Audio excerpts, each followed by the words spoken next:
जय श्री राधे, जय श्री कृष्णा। दोस्तों, आपको हम आज सफला एकादशी व्रत कथा सुनाते हैं।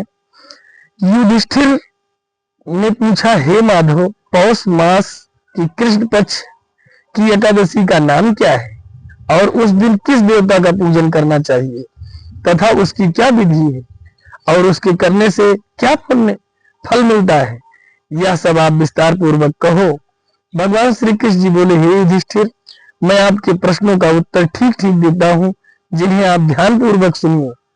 मेरे अनुसार अधिक दानी पुरुष के अतिरिक्त मैं एकादशी व्रत करने वाले से अधिक प्रसन्न रहता हूँ। इस व्रत को भक्ति पूर्वक विधि सहित करना चाहिए। हे पांडु पुत्र, पौष मास की कृष्ण पक्ष वाली एकादशी का नाम है सफला एकादशी।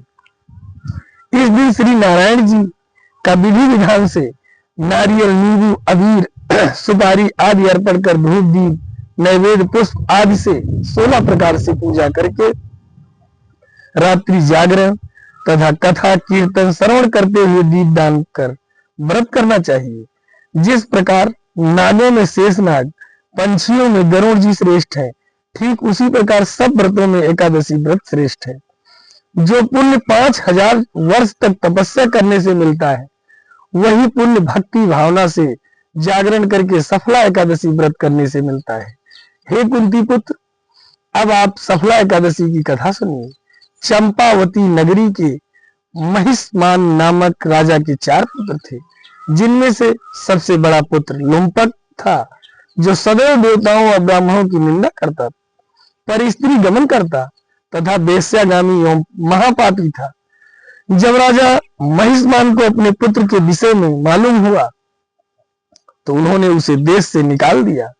लुम्पक ने अपने पिता के द्वारा देश निकाला देने पर विचार किया कि अब क्या करना चाहिए और किस तरह अपना पालन करना चाहिए। इस चिंता में फंसकर अपने ही पिता के ही नगर में चोरी का निश्चय कर वन में रहने लगा।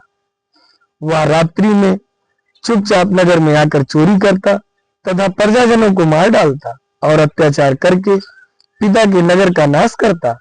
राजा के भय से पहरेदार लुम्पक को पकड़ने पर भी छोड़ देते थे।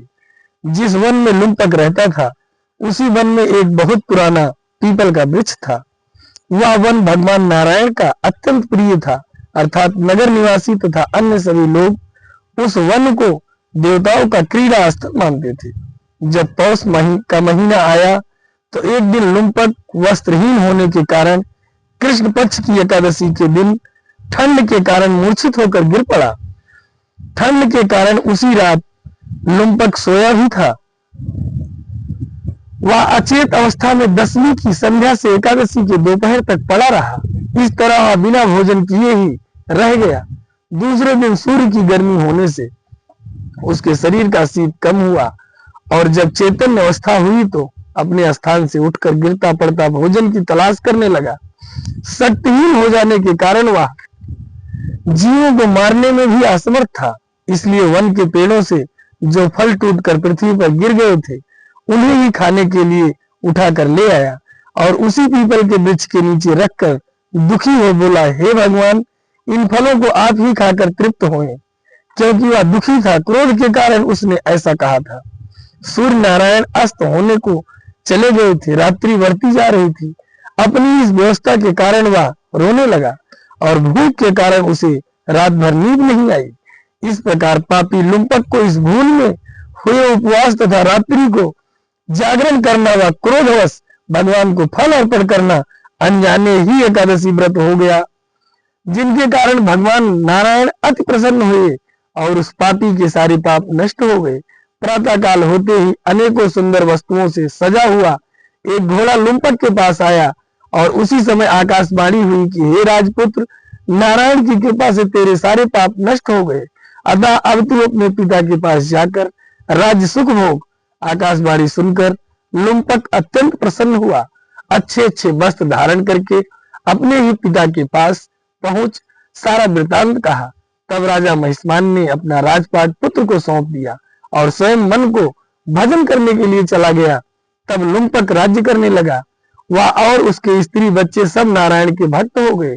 वृद्ध होने पर अपने पुत्र को राज्य सौंपकर लुम्पक वन में ईश्वर की उपासना एवं भक्ति करने को चला गया और अंत में विष्णु लोक को प्राप्त हुआ। जो मनुष्य नियम पूर्वक श्रद्धा और भक्ति के साथ पौष मास की कृष्ण पक्ष वाली सफला एकादशी व्रत का करते हैं, उनको अंत में मुक्ति प्राप्त होती है और इसके करने से अश्वमेध यज्ञ के समान फल प्राप्त होता है। इस दिन तिल और गुड़ का सागार लिया जाता है और इस दिन एकादशी की कथा सुनने मात्र से मनुष्य को 1/4 फल प्राप्त होता है। जय श्री राधे कृष्णा, जय श्री श्याम। दोस्तों, आप लोग कथा अवश्य सुने। अगर हमारी बातें, हमारे प्रसंग, हमारा चैनल आपको अच्छा लगे तो चैनल को लाइक, सब्सक्राइब, शेयर जरूर करना। जय श्री राधे, जय श्री कृष्णा।